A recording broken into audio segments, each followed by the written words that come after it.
Hi everyone, welcome back to the Puttering Penman. Today we're going to be talking about the Pilot Prera. I'll go over the packaging, pen design, size comparisons, a writing sample, and the cost of the pen.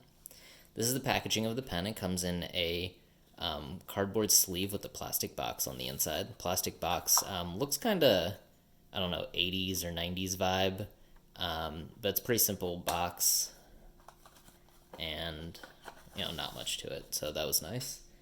You're not paying a lot for the packaging of the pen. This is the pen itself. It is a pocket-sized pen. It has flat end caps, and then you can see that the end caps here are sort of a transparent green, and then the cap is like a transparent white. And so, it's basically a demonstrator pen, which I like. This pen also comes in non-demonstrator versions, like a fully opaque blue, black, gray, and a lot of different colors.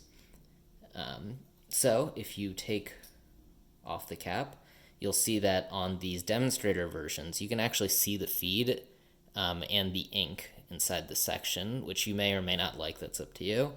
And then, of course, you can see the converter. This is a cartridge converter pen. It will take Pilot proprietary cartridges along with the Con 40, Con B, Con 20. I don't think the larger converters fit in here, but I think the Con 40 is the biggest you can go. The nicest thing about the pen design here is the capping mechanism. So it's just a snap cap, but the snap cap's very satisfying. It's as you're capping the pen, like pressure builds, and then you get a satisfying click when the pen is fully capped. I'll try to demonstrate for you. I'm not sure if you'll be able to hear it, but hopefully you will. So if you're ever at a brick and mortar store and they have a Pilot Prera, and I would recommend just trying the pen out and seeing if you like the capping mechanism, because that alone is one of the reasons I use this pen. So that was the pen design. Also, one thing to note, this nib here is the same nib as the Pilot Metropolitan.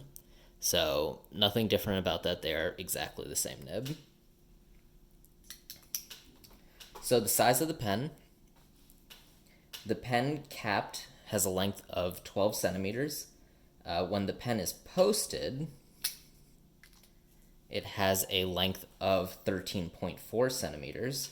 The grip is about like 10.5 millimeters.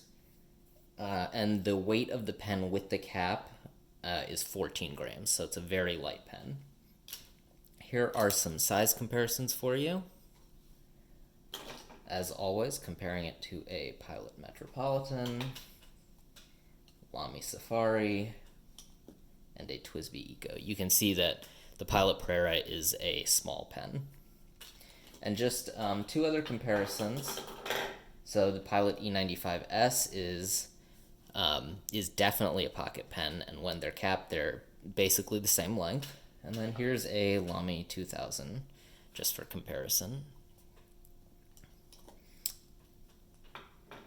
One thing I will show you when posted, the Pilot E95S, even though it is a pocket pen, it becomes a full-size pen when posted. So here's the comparison posted of a Pilot Prera versus a full-sized fountain pen.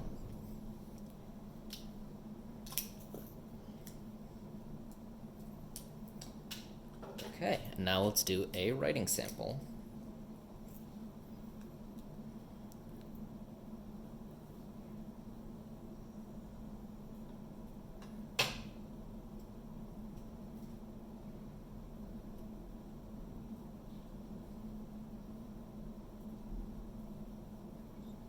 I didn't say this before, but this is a steel nib.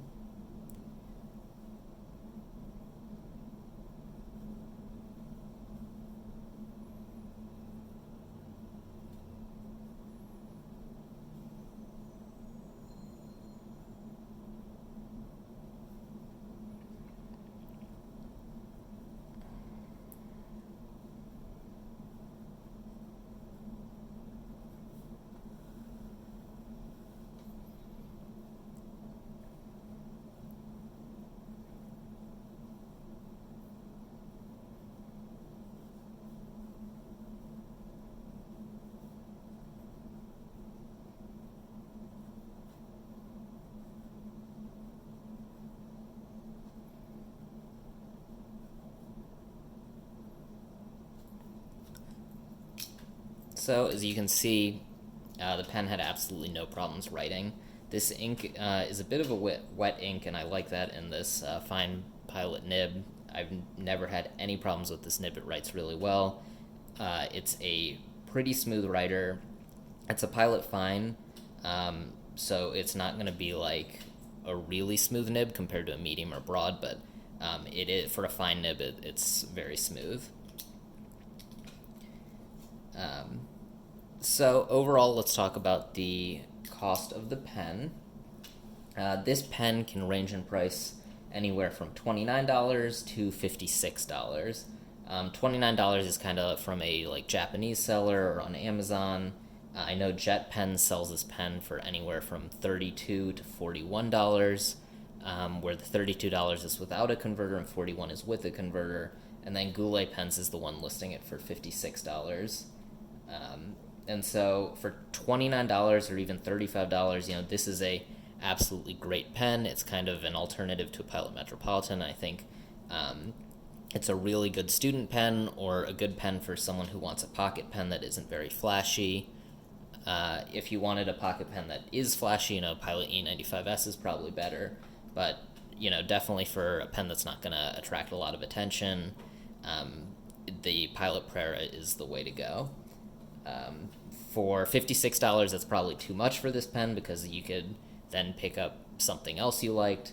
But for $35 or $40, this is a absolutely great pen. So, if you found this review helpful, please give this video a thumbs up and subscribe to my channel. You can let me know what questions you have in the comments, and I will see you next time. Bye.